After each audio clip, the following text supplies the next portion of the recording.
ఎవరి రాకతో గళమున పాటల ఏరువాక సాగేను.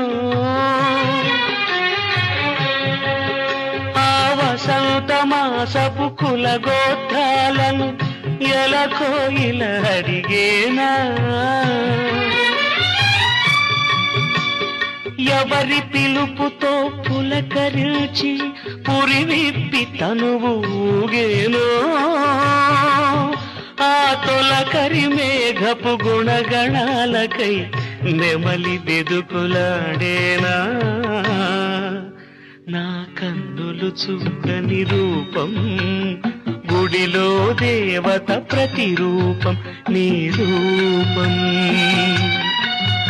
అపురూపం. ప్రాణం పుట్టుక ప్రాణికి తెలియాలా.